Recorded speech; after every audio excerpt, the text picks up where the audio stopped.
તારીખ 25/5/2026ના રોજ સરકારી હોસ્પિટલથી એક એમએલસી આવેલી, જેમાં અરજણભાઈ દેવદાનભાઈ મિયાત્રા ઉંમર વર્ષ 73 મરણ જાહેર કરેલો.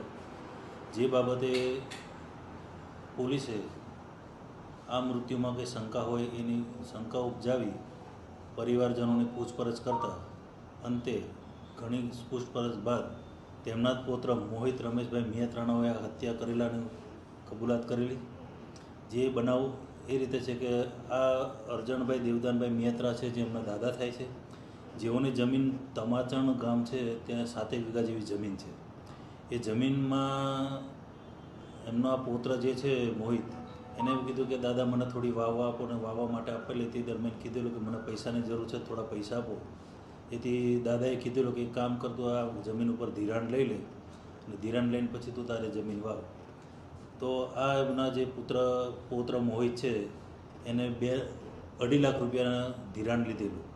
ધિરાણ લીધા બાદ એ પોતે 1,54,000 જ ચૂકવી શકેલો. એના બાદ એ પૈસા ધિરાણના ચૂકવી શકેલો નહીં.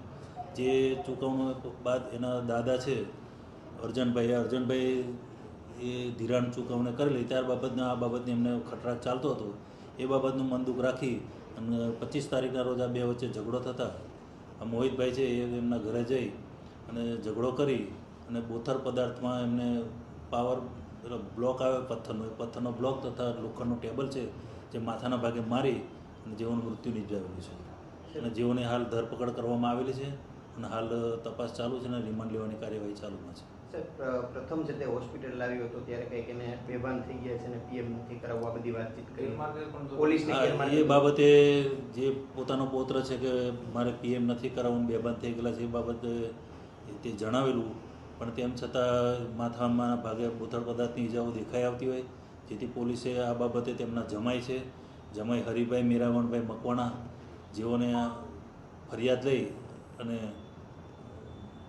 ખૂનની ગુનાની કલમ ઉમેરી અને પછી આગળ તપાસ હાથ ધરેલી છે.